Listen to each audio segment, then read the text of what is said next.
Straight up 3-on-3. No cage, no. We're gonna get eaten alive, but that's okay. But that's part of the process. Who taking the pin? I'll take the pin. 100%. In that situation, you got to live the dream. 100%. I'm taking it. I'll take all 3 finishes too.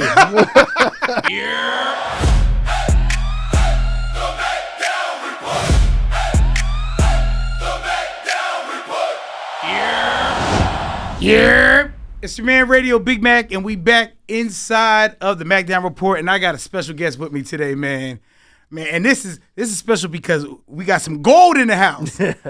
Man, TNA World Champion Mike Santana. Yo, what's good? What's going on, bruh? I'm chilling. How you? I'm big, black, and blessed. That's the 3 B's, man. That's it.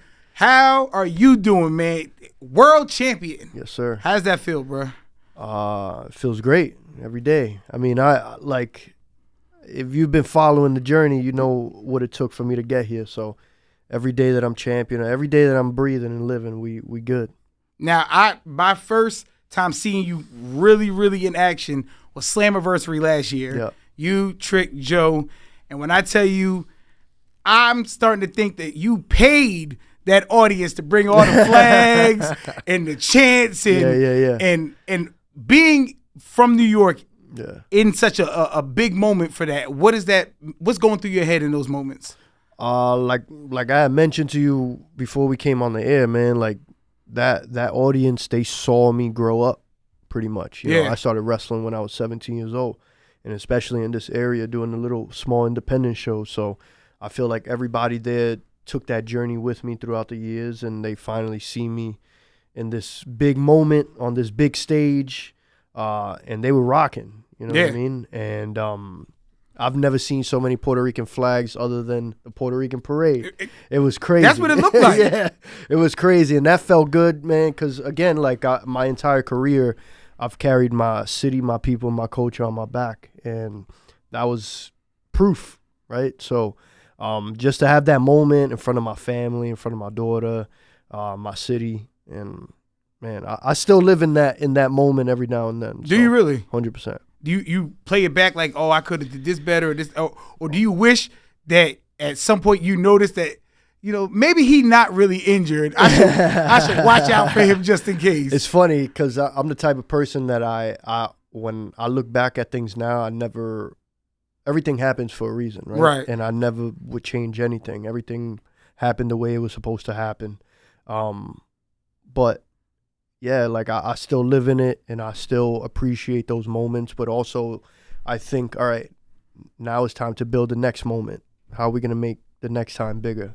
So now, obviously, the result wasn't what we wanted to be. Yeah. You're in the ring. You know, your family's there. Mm-hmm.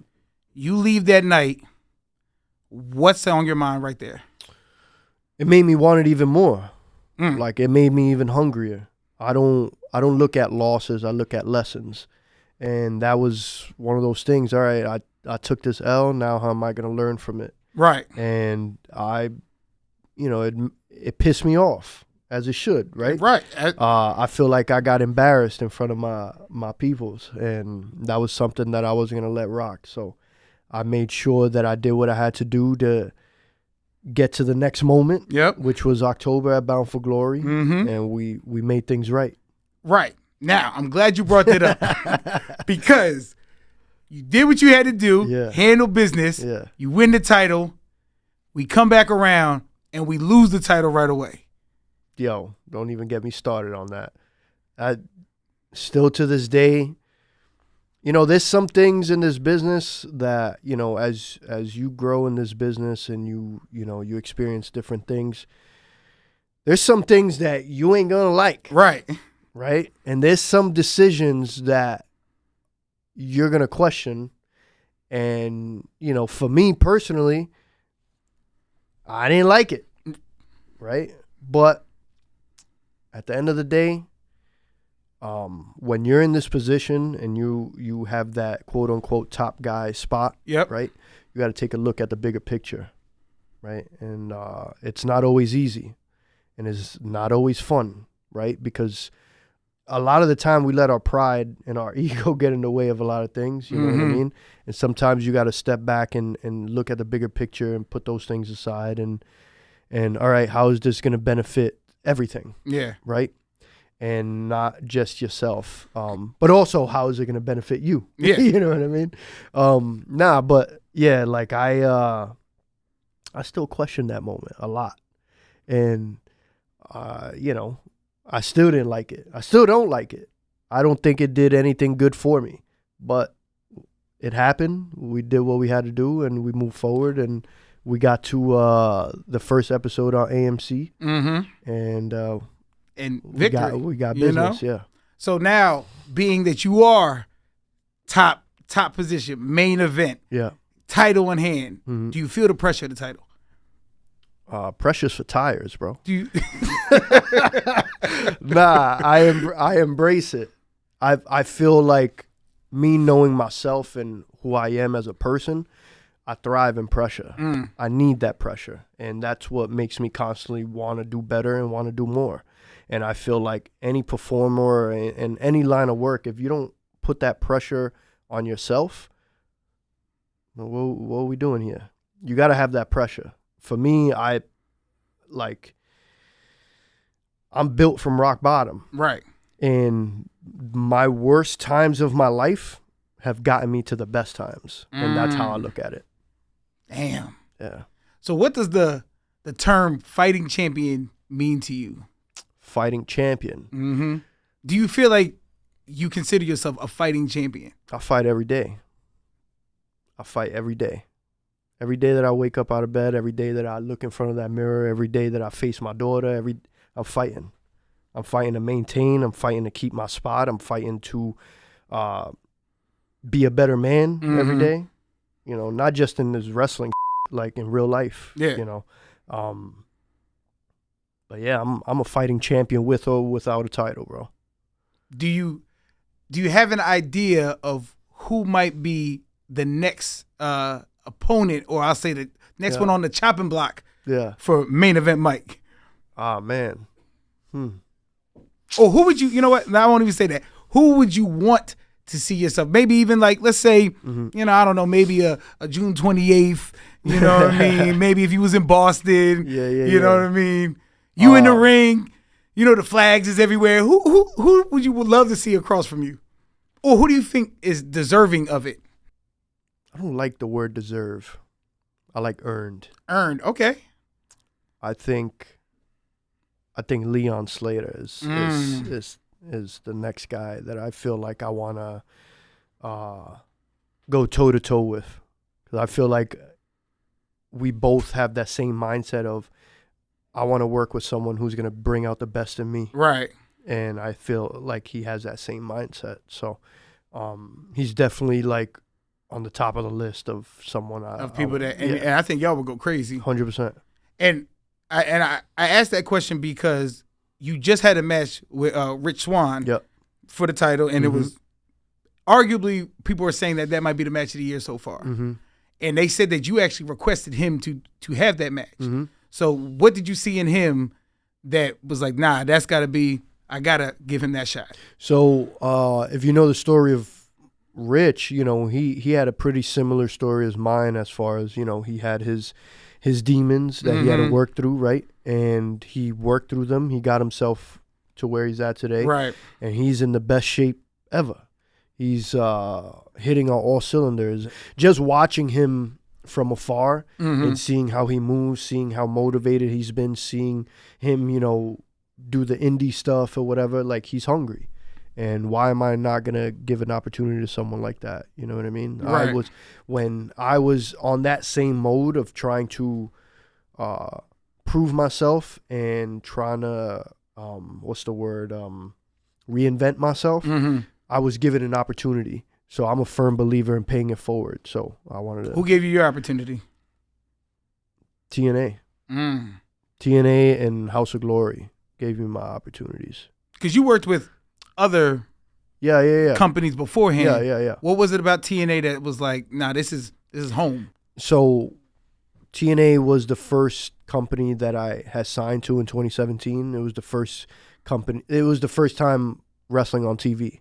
And they gave me an opportunity before when I was just a young kid on the come up on the indies and stuff. Right. And knocked it out the park. We knocked it out the park that first go around, thankfully. And I left. I took care of business elsewhere and stuff like that. And then I felt like it was only right for me to come back and reprove myself. And they gave me the opportunity to do so. That's what's up. And one thing about you that I do love is that you do not shy away and you wear your heritage on your back. 100%. And everybody knows that. Yeah. And then being that you are the first TNA World Champion of Puerto Rican descent, like, what does that mean for you and the future Puerto Rican wrestling? Man, like, it's such a huge deal. Like you said, like I was looking back at pictures and I saw my first promo picture as a wrestler. I was like 18 years old. And I got a Puerto Rican flag hanging on my shoulder, you know, because it was always something that we're very prideful people, right? As you know, as you saw a whole arena full of people. I was saying to you, I was in there because I know Trick and I'm cool with Joe, and I was in there and I said, yeah, Trick got this. Somebody said, man, shut the up. Yeah. It's Mike's night. I said, whoa, wait a minute. 100%. I'm so sorry. We fight for our own, but you know, it was always something on the forefront of my career and something that I always wanted to do. I'm very heavily, deeply rooted in my culture. I have been since I was born. And also just, you know, like we don't have many, at least growing up, we didn't have a lot of people we could look up to. Right. You know what I mean? And I felt like I wanted to be one of those people. And not just, you know, Puerto Rican, but being from where I'm from, you know, being from the city, being from the hoods that I'm from and things like that, you know, like we don't have a lot of role models. Like my role models, they not around no more. You know what I mean? So if I could do something positive and show that, you know, chasing dreams is a possibility, then why not? Yeah, and speaking on coming from where you come from, you know, that's the Bronx, New York holding it down. What is something that 2007 Mike Santana would see 2026 Mike Santana and be like, wow, that's what we're doing now? Yeah, I definitely think he would be proud for sure. You know, there was a time, especially at that time, I was just happy being able to do what I love to do. I wasn't thinking about all this, right? I wasn't thinking about, I want to be a famous wrestler. I want to, you know, be on TV. I want to do this. Wrestling was always just my escape. Right. And it's crazy because I ran so much that I made my escape my career, which is wild. Wow. And, I definitely think that 18-year-old kid would be blown away by what he's been able to do and what he's going to continue doing. Because, like, I've said it before, like, I feel like I'm just getting started. Like, I don't even feel like I've even scratched the surface yet. And that's a beautiful thing. You know, the fact that I'm still young and I'm still healthy, thank God, and I'm hungrier than ever. Right. Like, I'm hungry. Like, this title and all these accolades and everything that I've been able to do up to this point, like, it's cool and I appreciate it, but there's still more work to do. What's more than world champion? For Mike. Not for everybody else, for you. When you sit down at home, and like I said, 2026 you, looking at 2007 you, looking at 2014 you, and you guys are having the meeting of the minds with yourself. What's more for you? So my dad always said the top of one mountain is the bottom of another. And I always look at my life and my career as that. So I got to the top of this mountain. Now it's time to figure out, all right, what's the bottom of the other one look like, you know? And for me, I mean, there's guys that change the game in this. And there's guys that have become huge draws. Because at the end of the day, it's about how much money you could draw, right? And I think that's where, like, my mindset is at now. How can I become an even bigger star? A bigger name. Yeah. How can I now draw houses more? You know, because I'm drawing houses in TNA, thankfully. You know, things are going well. How can we maximize? How can we get bigger? You know, I'm always thinking bigger. Right. Like complacency like doesn't live in my world. I feel like I'm just always constantly striving, and also I always think like my daughter is looking at my every move, and I want her to see a man who doesn't allow like any of the outside to like cloud, you know, the journey, or cloud the what's next. Right. You know what I mean? Like keep them focused. Exactly. I want her to see like, all right, let's keep climbing. Let's keep working. Now, speaking of all your accolades and things, you were part of probably arguably one of the greatest tag team runs in TNA. Is there any point in your career moving forward that you see yourself getting back into that space? Honestly, man, like I feel like I've left that chapter behind me. You know what I mean? Like I dedicated 10 years to a tag team. Right. It was great accomplishments, got to do amazing things. Now is like, let's see what the next 10 years bring.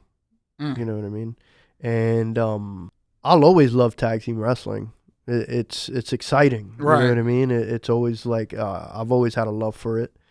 I'm so caught up in looking forward that I try not to look backwards too much. What's your relationship today with your previous tag team partners? There isn't. Yeah. No like, communication, like when you win the title, there's no text like, nah. Hey, congratulations, none of that. Nothing, yeah. How does that sit with you? Because like you said, you dedicated 10 years to something to now it really doesn't play any type of part in. Honestly, bro, like I've let it go a long time ago. Was it a time where it sat with you? In the beginning, like when I got hurt, and then, you know, I did the work that I needed to do. Like honestly, I don't even really think about it much anymore. Really? Yeah, like I've moved on in life in general. Right. That I look at that as like my previous life. You know what I mean? Damn. So like if you see a video or a picture or something, you're just, oh yeah, I forgot I did that. Sometimes. Yeah, sometimes. Yeah, 100%. Because I've been blessed in my career that I've done so much that there are times where I'll see like a thing pop up online or whatever, and I'm like, and it'll bring back a memory like, oh, like that did happen. Wow, that was me. Yeah, like, oh. You got to zoom in. Yeah. But also it's crazy because now when I look back at that old footage, that guy was hurt. And so like I always say like I left that guy dead and buried in the rehab that I went to. Yeah, that dude is like in a hole somewhere. Yeah. Damn. Yeah. That's deep. Yeah. But so if somebody wasn't familiar with that, the LAX world and all that, what's a match that you would love for them to go back and watch and be like, this is when? Yeah. Any match we had with the Lucha Bros, obviously, right? And there's one match that we had in Progress Wrestling. It was against a team CCK, and it was Chris Brooks and Jonathan Gresham. And to me, that's probably one of the best tag team matches I've ever had in my life. Wow. Yeah. And speaking of the Lucha Bros and all that, a lot of people, they talking, is there any chance that we see Mike Santana in AAA? Like, do you see yourself putting the title against anybody? Even matter. I don't care who. I don't care what three letters you represent. Like fighting champion. Don't matter. Anybody. Okay. Anybody. I feel like I've been around for so long and I've done so much that I've worked with a lot of people. Right. But anybody. Okay, so now we on the road to Slammiversary. Yeah. Like I said, last year meant so much to you. What are you looking forward to for this year? Not repeating last year. Different outcome this year, obviously. 100%. But continuing to break records, yo. Like we broke a record in UBS Arena with Slammiversary last year, and hopefully we could do the same thing in Boston. And keep growing TNA and keep, showing the world why we're in the position that we're in. Man, I appreciate you hanging out with me. Before you go, I got to ask you this just because it's a curiosity me and my friends was talking. Dream match. Triple 3-on-3. You, 2 other people against what 3? Damn. Put me on the spot. All right. Me, Bret Hart, and Shawn Michaels versus, we'll probably get Ian alive, versus Masawa, Kawada, and Kobashi. What type of match we doing? Straight up 3-on-3. No cage, no. We're gonna get eaten alive, but that's okay. But that's part of the process. Who taking the pin? I'll take the pin. 100%. In that situation, you got to live the dream. 100%. I'm taking it. I'll take all 3 finishes too. They be like, damn, Mike is getting his ass. Yo, that ass, and with a smile on my face, like, yo, that's it. I'm good. Well, man, I appreciate you. Slammiversary, June 28th in Boston, and don't forget, Impact every Thursday night. My dog, I appreciate you. The champ is here. You're ready. Mike Santana. Appreciate you. And the Mack Down Report here.